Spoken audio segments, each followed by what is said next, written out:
Você sabe aquela sensação de quando descobre que as duas pessoas mais importantes da sua vida estão transando há dias? Não?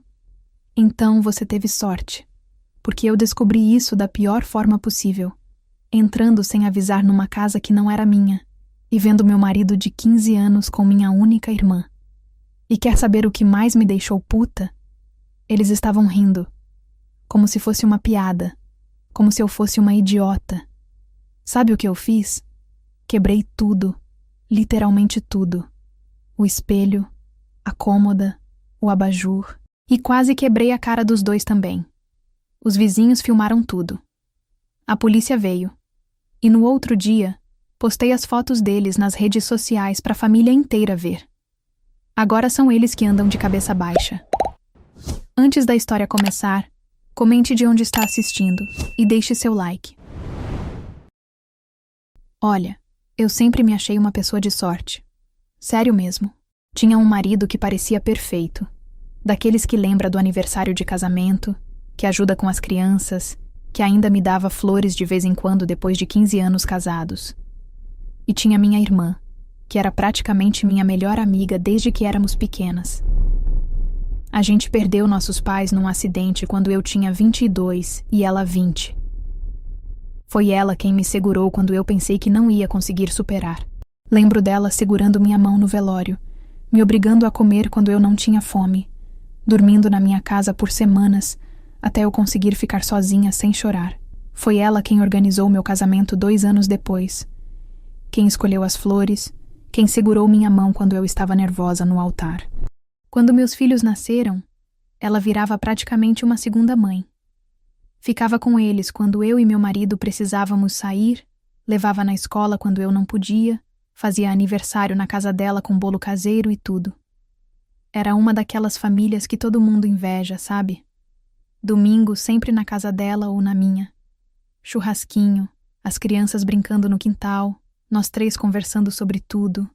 Trabalho, filhos, planos pro futuro. Meu marido e minha irmã sempre se deram super bem desde o primeiro encontro. Ele dizia que foi sorte ter uma cunhada legal. Ela dizia que foi sorte eu ter achado um homem bom de verdade. Eu ficava feliz vendo eles se entenderem tão bem, conversando sobre qualquer coisa, rindo das mesmas piadas. Nunca, mas nunca mesmo, passou pela minha cabeça que justamente os dois, as únicas pessoas em quem eu confiava de olhos fechados, estavam me enganando. Que quando eles riam das minhas piadas, quando me abraçavam, quando diziam que me amavam, tudo aquilo era mentira. Que eles se encontravam pelas minhas costas. Que transavam enquanto eu estava trabalhando feito uma idiota. Que faziam planos juntos que não incluíam a mim.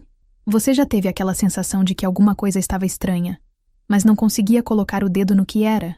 Pois é. Começou assim. Pequenas coisas que sozinhas não significavam nada, mas que juntas começaram a formar um quadro que eu me recusava a enxergar. Meu marido começou a chegar em casa mais tarde, sempre com uma desculpa boa. Reunião que se estendeu, trânsito infernal, parou para conversar com um colega. Normal, né? Marido trabalha, às vezes atrasa. Vida adulta é assim mesmo. Só que ele começou a tomar banho assim que chegava, todo dia, sem exceção. Antes ele chegava, me cumprimentava com um beijinho, brincava com as crianças, perguntava como foi meu dia, só depois ia pro banho. Agora era oi e tchau, direto pro chuveiro. Dizia que estava suado, que o dia tinha sido puxado. E tinha uma coisa nova que começou a me incomodar. Ele mudou os horários de tudo. Antes ele acordava comigo, tomava café junto, saía de casa no mesmo horário todo dia. Agora acordava mais cedo, dizia que ia passar na academia antes do trabalho. Chegava em casa e dizia que precisava sair de novo para resolver alguma coisa. Banco, farmácia, posto de gasolina. Sempre alguma coisa que não podia esperar. Minha irmã também mudou. E muito. Ficou mais distante de um jeito que me machucava. Antes ela me ligava todo dia, às vezes só para falar besteira, que a vizinha estava brigando com o marido, que viu uma promoção no supermercado que estava com saudade. Agora demorava horas para responder minhas mensagens. Às vezes nem respondia. Quando eu ia na casa dela sem avisar, ela parecia nervosa, agitada. Ficava mexendo no cabelo, olhando para o relógio, limpando coisa que já estava limpa. Dizia que estava com dor de cabeça, que não estava se sentindo bem, que tinha muita coisa para resolver. E os domingos em família? Começaram a ficar estranhos de um jeito que me deixava com o coração apertado. Eles conversavam pelos cantos, sussurrando coisas que eu não conseguia escutar. Quando eu me aproximava, mudavam de assunto na hora, como se tivessem combinado. Meu marido ficava no celular mais do que conversava comigo ou brincava com os filhos.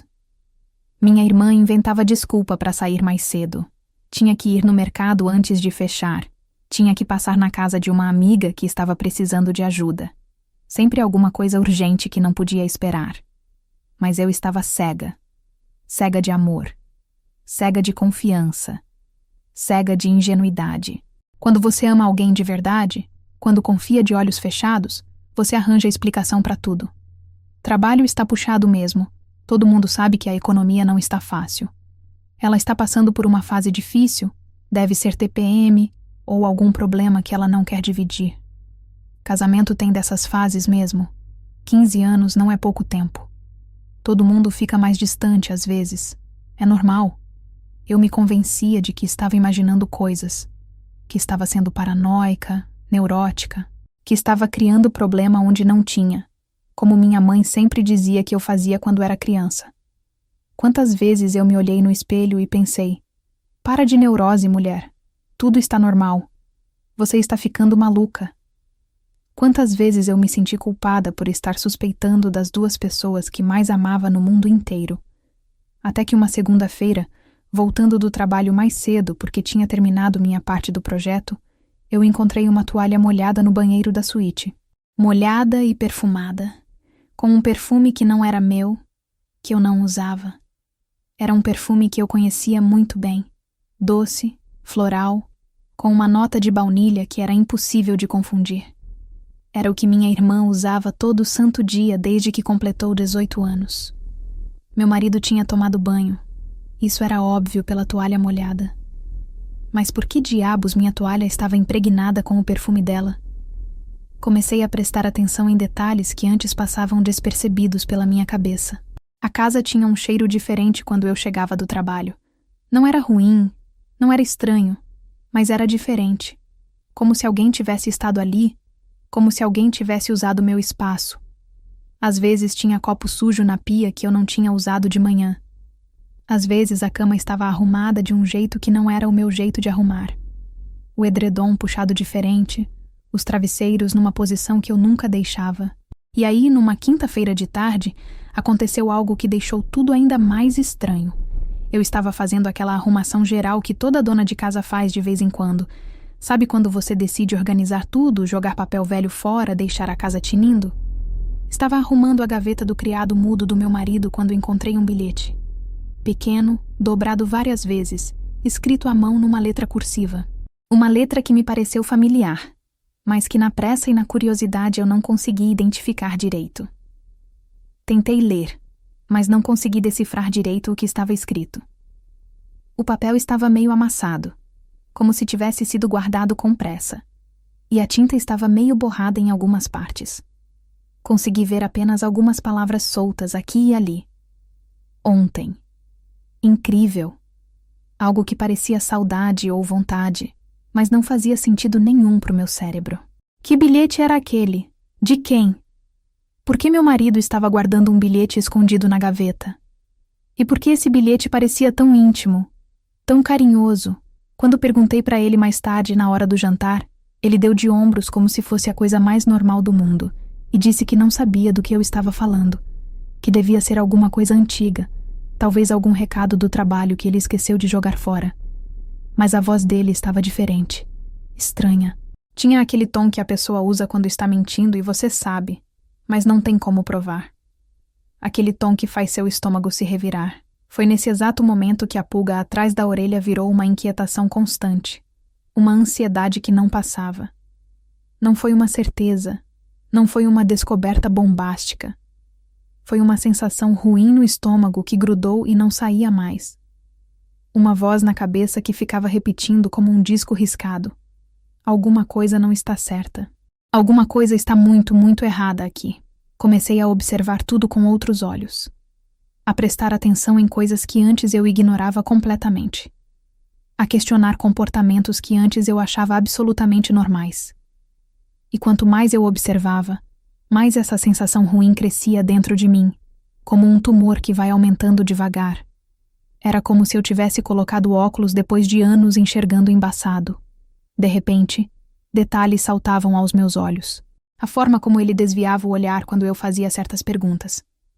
Como minha irmã sempre tinha uma desculpa quando eu sugeria que saíssemos sozinhas, sem ele. Como os dois tinham começado a usar expressões parecidas, palavras que eu nunca tinha ouvido eles falarem antes. Teve uma tarde que liguei para minha irmã e ouvi uma voz ao fundo, uma voz masculina. Quando perguntei quem estava lá, ela gaguejou e disse que era a televisão, mas eu conhecia aquela voz. Era a voz que eu ouvia todo dia há 15 anos. Era a voz do meu marido. Naquela noite, quando ele chegou em casa, perguntei onde ele tinha passado a tarde. Ele disse que tinha ficado no escritório resolvendo uns problemas. Quando insisti, perguntando se ele tinha certeza, ele ficou irritado. Disse que eu estava paranoica, que não conseguia mais confiar nele. Que isso não era normal. E talvez não fosse normal mesmo. Talvez uma esposa normal não ficasse prestando atenção em cada palavra, em cada gesto, em cada mentirinha. Mas alguma coisa dentro de mim não conseguia parar. Era mais forte que eu. Era como se meu instinto soubesse de alguma coisa que minha mente ainda se recusava a aceitar. As semanas foram passando e essa dança estranha continuou. Eu investigando, eles mentindo. Eu desconfiando. Eles me fazendo sentir culpada por desconfiar. Até que chegou aquele domingo que mudou tudo para sempre. Era um domingo comum, daqueles que começam sem pressa. Eu tinha que trabalhar. Tinha uns relatórios para terminar que estavam atrasados. Meu marido disse que ia ficar em casa com as crianças, cuidar delas enquanto eu resolvia as pendências. Parecia um plano normal, de um casal normal. Saí de casa por volta das 9 da manhã. As crianças ainda estavam de pijama, assistindo desenho no sofá. Ele estava fazendo café, de chinelo e camiseta, parecendo relaxado. Me deu um beijinho de tchau e disse para não me preocupar, que ele daria conta de tudo. No escritório, tentei me concentrar nos relatórios, mas minha cabeça não parava.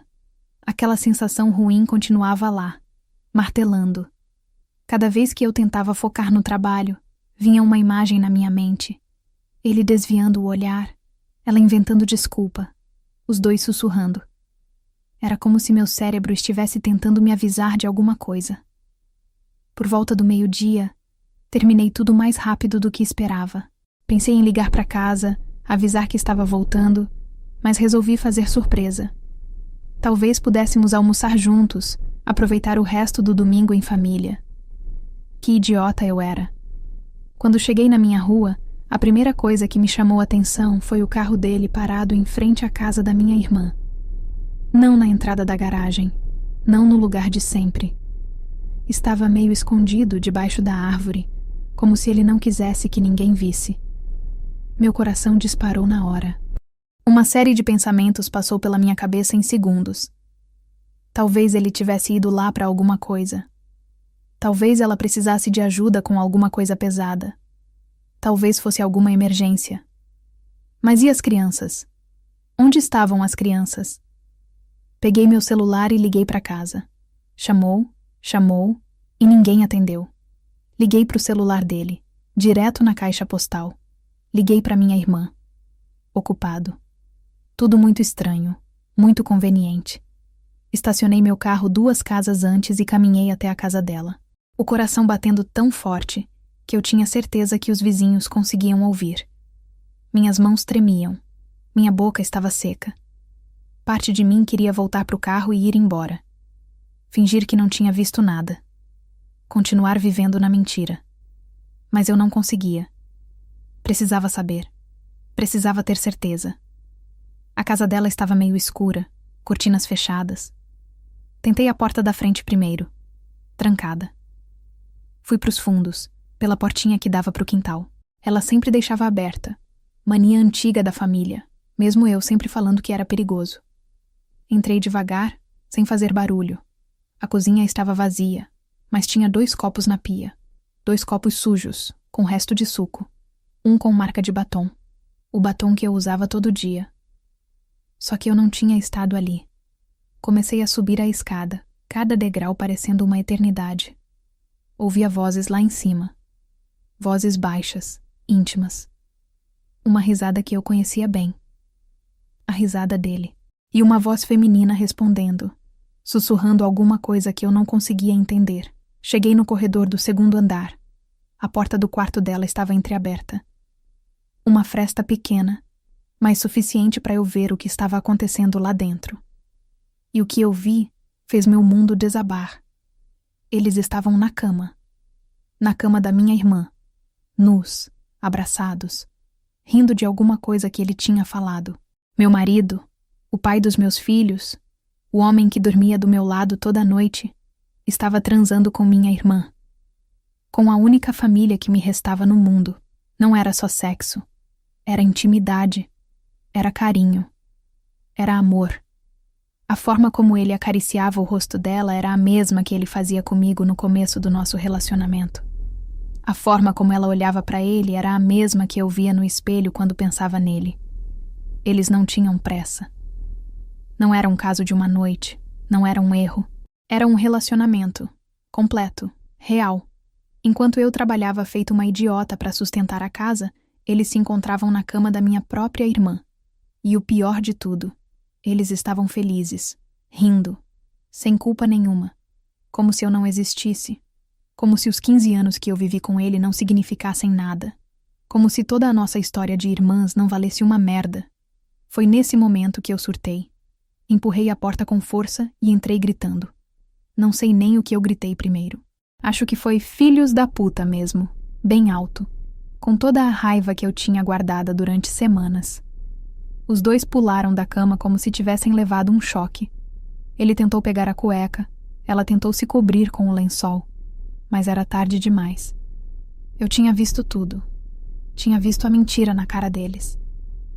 Quanto tempo? Foi a primeira pergunta que saiu da minha boca quando consegui parar de gritar. Quanto tempo vocês estão me traindo? Ele tentou falar, gaguejando, inventando alguma desculpa esfarrapada.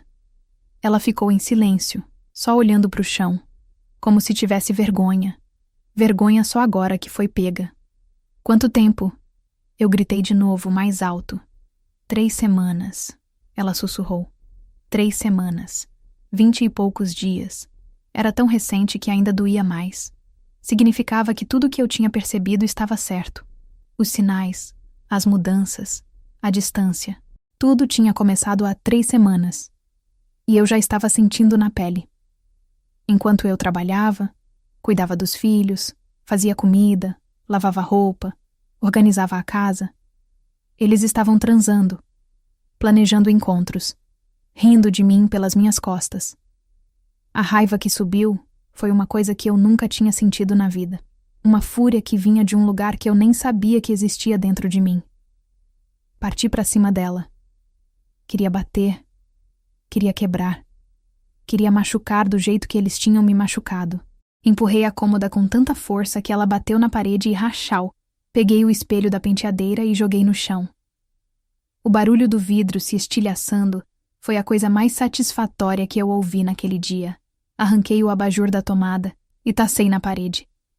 Ele tentou me segurar meus braços para me acalmar.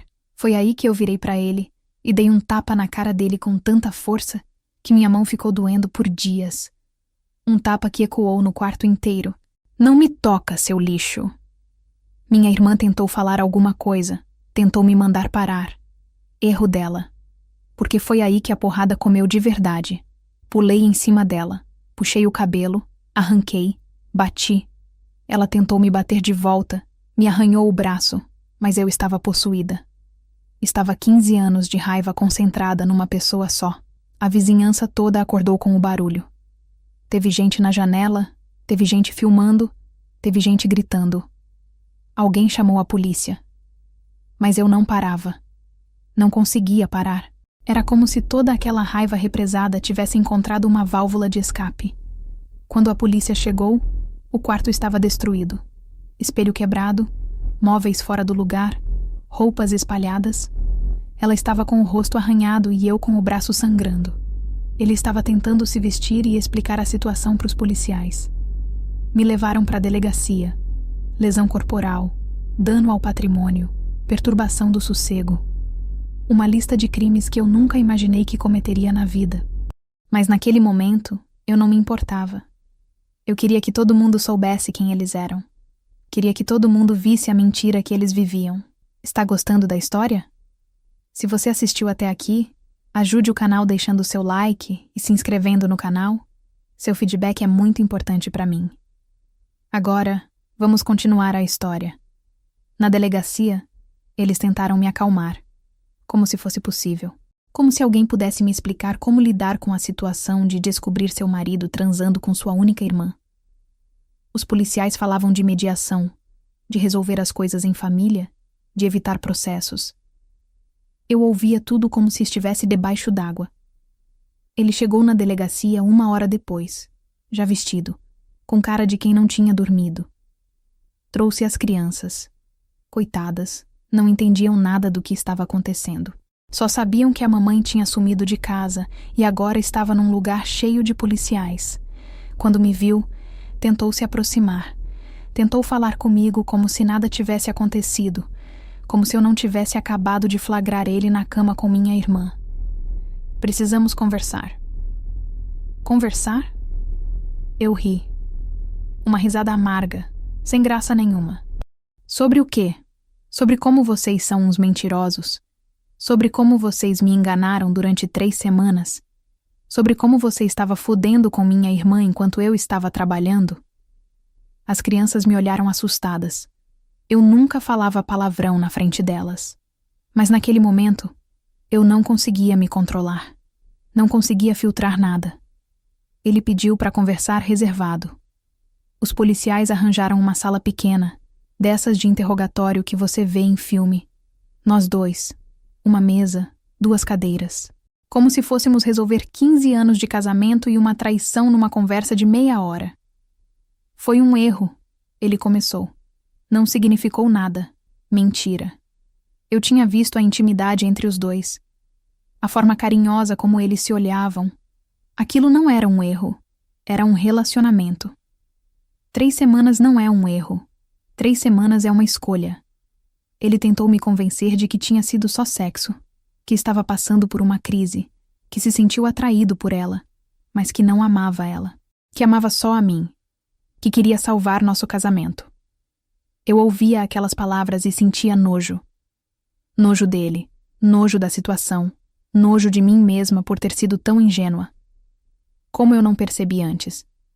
Como eu deixei isso acontecer na minha cara? E ela?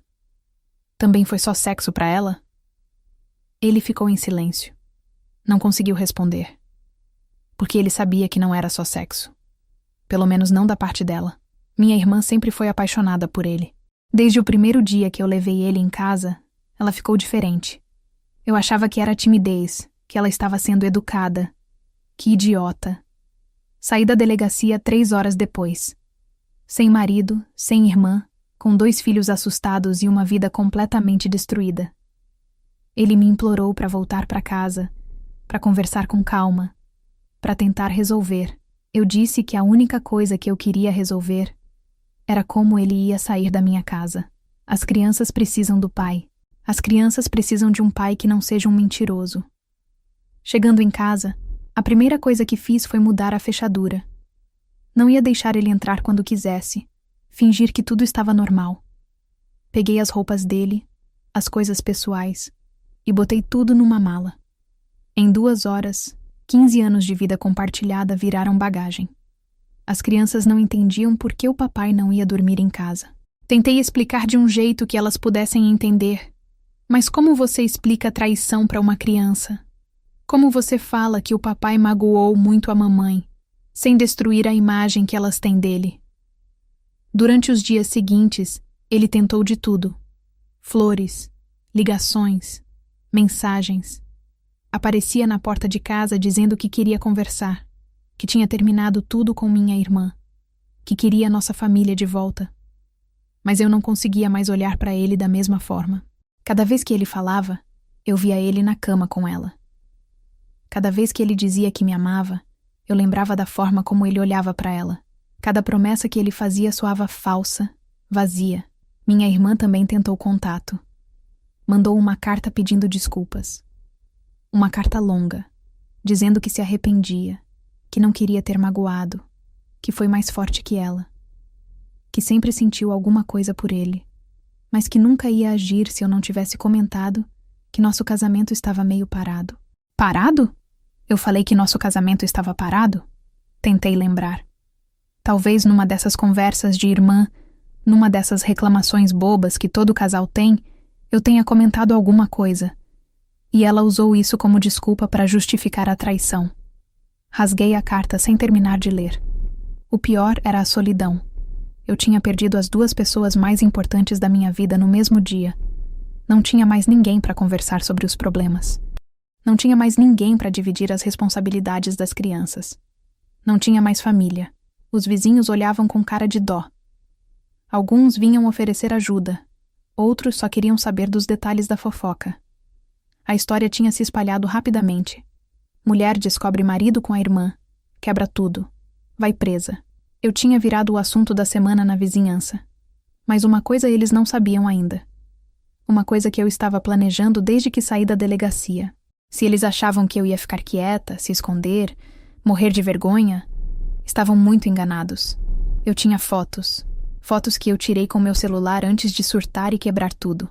Fotos dos 2 na cama, abraçados, felizes. E eu ia fazer questão que todo mundo visse quem eles realmente eram. Não foi uma decisão que eu tomei na hora da raiva. Passou uma semana inteira até eu decidir o que fazer com aquelas fotos. Uma semana pensando, revirando na minha cabeça, imaginando as consequências. Mas cada vez que eu lembrava da cara deles rindo, como se eu fosse uma idiota, a decisão ficava mais clara. Comecei pelos grupos da família no WhatsApp. Minha irmã sempre foi a queridinha da família. A caçula, a bonita, a que todo mundo protegia. Eu era a mais velha, a responsável, a que sempre cuidou de todo mundo. Hora de mostrar quem ela realmente era. Postei as fotos no grupo da família com uma mensagem simples. Para quem ainda não sabe, essa é minha irmã e meu marido. 3 semanas de mentira, 15 anos de casamento jogados fora. O grupo explodiu. Em minutos, dezenas de mensagens. Tias horrorizadas, primos pedindo explicação, avós sem entender direito o que estava acontecendo. Minha irmã tentou apagar as fotos, mas era tarde. Todo mundo já tinha visto, já tinha salvado, já estava repassando. Depois foi a vez das redes sociais.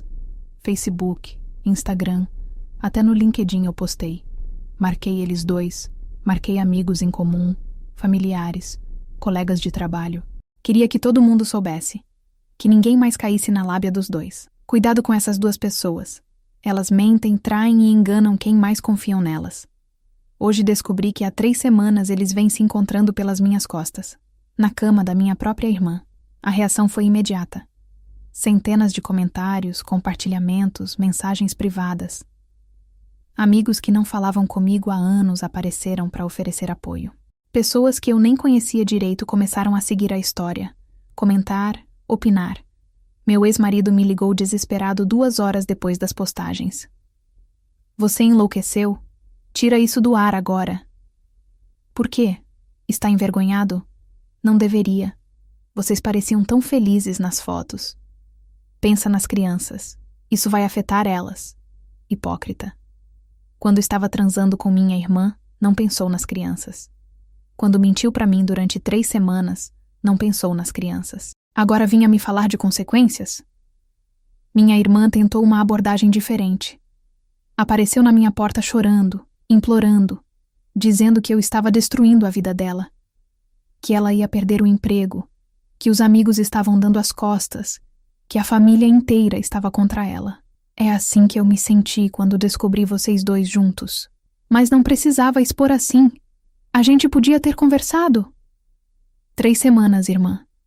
3 semanas você teve para conversar comigo, para me contar a verdade, para parar com essa palhaçada antes que chegasse nesse ponto. Ela tentou entrar na minha casa, me abraçar, fazer as pazes como fazíamos quando éramos pequenas. Mas eu não era mais a irmã mais velha que perdoava tudo. Era uma mulher traída, magoada, que não ia deixar passar em branco. A repercussão foi maior do que eu imaginava. As fotos viralizaram na nossa cidade. Viraram meme, viraram assunto nos botecos, nas lojas, nas escolas. Todo mundo conhecia a história da mulher que flagrou o marido com a irmã e expôs os dois na internet. Alguns me apoiavam. Diziam que eu tinha feito certo, que eles mereciam ser expostos, que traição não podia passar impune. Outros me criticavam. Diziam que eu tinha exagerado, que devia ter resolvido em família, que expor nas redes sociais era covardia. Eu não ligava mais para a opinião de ninguém. Tinha passado 15 anos da minha vida tentando agradar todo mundo, sendo a esposa perfeita, a irmã perfeita, a filha perfeita. E no final, as duas pessoas que eu mais amava me apunhalaram pelas costas. O trabalho dele foi afetado. A empresa onde ele trabalhava não gostou da exposição, da má fama. Ele acabou sendo demitido 2 semanas depois. Minha irmã perdeu vários clientes. Ela era maquiadora autônoma e dependia da reputação para conseguir trabalho. Tentaram me processar por difamação, por exposição indevida. Contrataram advogado, me intimaram, tentaram me pressionar a tirar as postagens do ar. Mas eu tinha provas. Tinha as fotos, tinha testemunhas da briga, tinha a confissão dos dois na delegacia. O advogado que eu contratei foi claro. Eu não tinha feito nada ilegal. As fotos foram tiradas numa situação de flagrante, num momento em que eu tinha todo o direito de estar ali. Era minha irmã, meu marido, minha família. Expor adultério não era crime quando você tinha provas. Passaram-se meses. A poeira baixou um pouco, mas as consequências permaneceram. Meu ex-marido conseguiu emprego em outra cidade, teve que se mudar. Minha irmã mudou de bairro, tentou recomeçar a vida longe dos olhares curiosos e julgadores. Eu fiquei com a casa, com as crianças, com a dignidade, sozinha, mas de cabeça erguida. Porque uma coisa eu aprendi nessa história toda. É melhor estar sozinha do que mal acompanhada. É melhor a verdade dolorosa do que a mentira confortável. As crianças se adaptaram. Visitam o pai nos fins de semana, quando ele vem buscar. Elas não entendem tudo o que aconteceu, mas sabem que o papai e a mamãe não moram mais juntos porque o papai fez uma coisa muito feia. Eu nunca mais falei com minha irmã. Às vezes penso se um dia vou perdoar, se um dia a saudade vai bater mais forte que a mágoa. Mas por enquanto não. Por enquanto, a ferida ainda está muito aberta, muito dolorida. Tem gente que diz que eu exagerei, que deveria ter perdoado, seguido em frente, superado calada. Deixe nos comentários o que você faria na minha situação. Mas eu não conseguia. Não conseguia fingir que não tinha acontecido.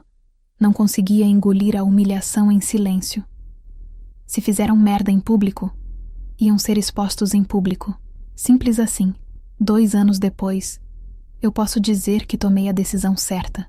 Pode parecer estranho. Mas hoje eu agradeço por ter descoberto a traição. Imagina se eu tivesse passado mais 5, 10 anos vivendo na mentira? Imagina quantas outras vezes eles se encontraram e eu nem desconfiei. A vida mudou completamente. Mas mudou para melhor. Sim, foi difícil no começo. Muito difícil. Tem noites que eu chorava escondida no banheiro para não acordar as crianças. Tem dias que eu olhava para o espelho e me perguntava se valia a pena ter exposto tudo daquele jeito. Mas sempre chegava na mesma conclusão. Valia.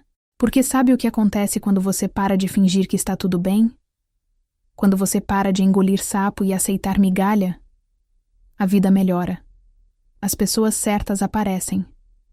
E as erradas saem de vez. 6 meses depois de tudo aquilo, eu conheci um homem. Não estava procurando, não estava esperando.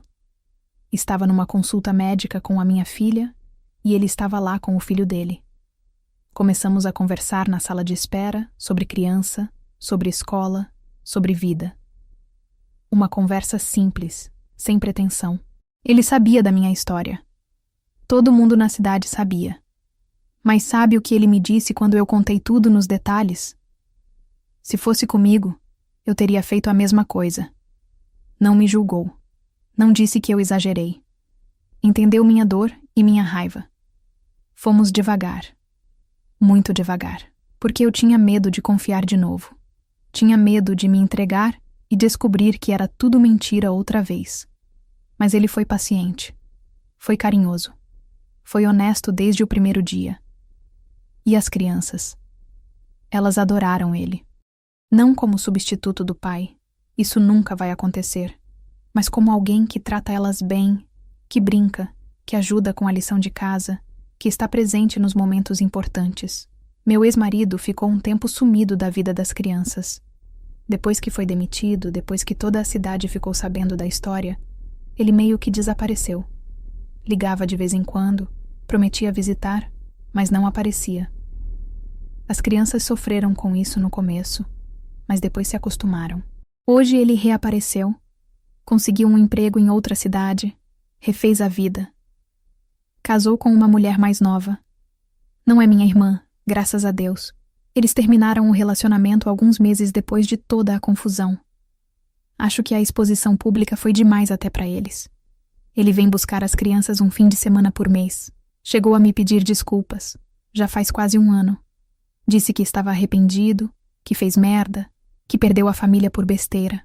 Eu ouvi tudo em silêncio e só respondi uma coisa. Obrigada por ter me mostrado quem você realmente era. Porque é isso que a traição faz. Ela mostra o caráter das pessoas. Mostra até onde elas são capazes de ir para satisfazer os próprios desejos.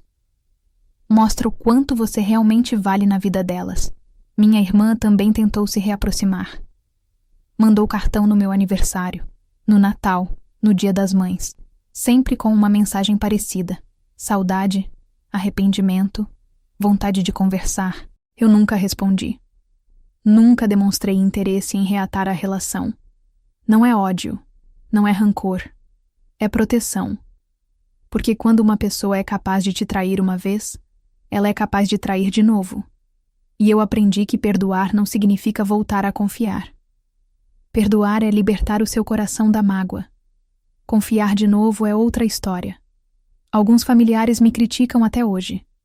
Dizem que estou sendo radical, que família é família, que todo mundo erra. Mas eles não estavam lá naquele domingo. Eles não viram a cara dos dois rindo na cama. Eles não sentiram a dor que eu senti naquele momento.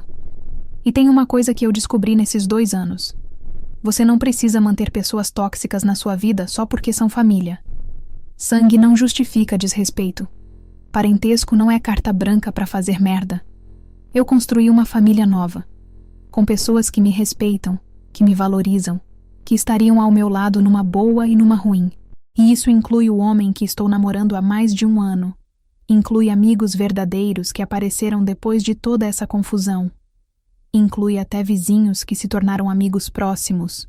As postagens nas redes sociais? Nunca tirei do ar. Até hoje elas estão lá, para quem quiser ver. Porque eu não me arrependo. Aquelas fotos contam uma verdade. E a verdade, por mais dolorosa que seja, precisa ser conhecida. Teve gente que me disse que eu deveria ter superado calada, que deveria ter levado na esportiva, que deveria ter perdoado e seguido em frente sem fazer barulho. Mas por que eu faria isso? Por que a pessoa traída tem que ficar em silêncio enquanto quem traiu continua vivendo normalmente? Não. Se você fez merda, tem que arcar com as consequências. Se você traiu, tem que assumir a responsabilidade.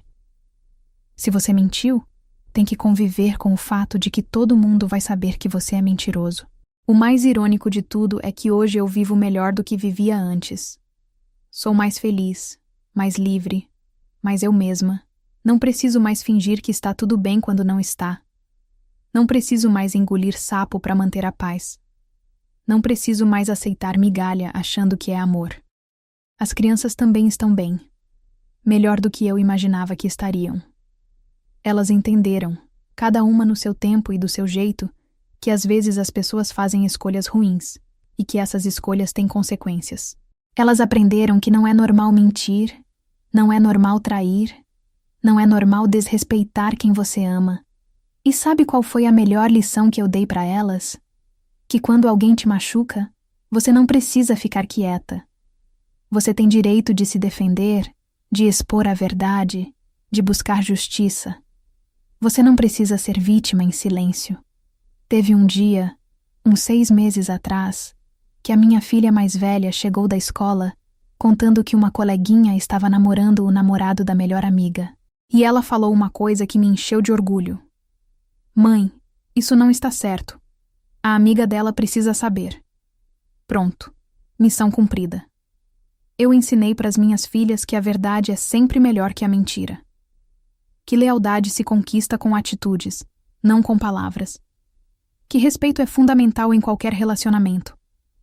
Claro que tem dias que eu fico pensando como teria sido se eu não tivesse descoberto. Se eles tivessem sido mais cuidadosos, mais espertos, se eu tivesse continuado vivendo na ignorância. Será que seria mais feliz? Será que é melhor não saber? A resposta sempre é não. Sempre prefiro a verdade dolorosa à mentira confortável. Sempre prefiro saber com quem estou lidando do que viver numa ilusão. E tem uma coisa que me orgulha muito. Eu não me rebaixei. Não implorei para ele voltar. Não aceitei migalha. Não fingi que não tinha acontecido nada para manter a família unida. Eu tive dignidade. Eu me respeitei. Porque sabe o que acontece quando você se respeita? As outras pessoas também passam a te respeitar. Quando você mostra que não aceita qualquer coisa, as pessoas param de oferecer qualquer coisa para você. Hoje, quando alguém me pergunta se eu me arrependo de ter exposto tudo daquele jeito, eu respondo com sinceridade: o único arrependimento que eu tenho é não ter descoberto antes. O único arrependimento que eu tenho é ter perdido 3 semanas da minha vida vivendo na mentira. Porque esses 2 anos me ensinaram uma coisa muito importante. Você vale mais do que pensa. Você merece mais do que está recebendo. E quando você entende isso de verdade, sua vida muda completamente. Eu hoje acordo todo dia sabendo que as pessoas que estão ao meu lado estão por escolha, não por conveniência. Sabendo que ninguém está mentindo para mim, enganando, fingindo. E isso não tem preço. A solidão que eu senti no começo foi substituída por uma sensação de liberdade que eu não conhecia há anos. A dor da traição foi substituída por um amor próprio que eu tinha perdido sem perceber. E o mais importante, eu provei para mim mesma que sou mais forte do que imaginava. Que sou capaz de recomeçar. Que sou capaz de me defender. Que sou capaz de construir uma vida nova do zero. Então, para quem está passando por algo parecido, para quem descobriu que está sendo traído, enganado, desrespeitado, eu digo uma coisa: você não precisa engolir sapo. Você não precisa aceitar qualquer coisa. Você tem direito de se defender, de buscar justiça, de recomeçar. Pode ser que as pessoas te critiquem. Pode ser que digam que você exagerou. Pode ser que tentem te fazer sentir culpada por ter exposto a verdade. Mas lembra de uma coisa: quem fez merda foram eles, não você. Você só teve coragem de mostrar pro mundo quem eles realmente são. E não há nada de errado nisso. 2 anos depois, eu posso dizer com certeza: valeu a pena. Cada lágrima, cada noite mal dormida, cada crítica que recebi, valeu a pena porque hoje eu sou livre. Livre da mentira, livre da traição, livre de pessoas que não me mereciam. E liberdade, minha gente, não tem preço. Se você assistiu até aqui, deixe seu like no vídeo, se inscreva e ative o sininho para não perder novas histórias. Obrigado por assistir até aqui, até a próxima história.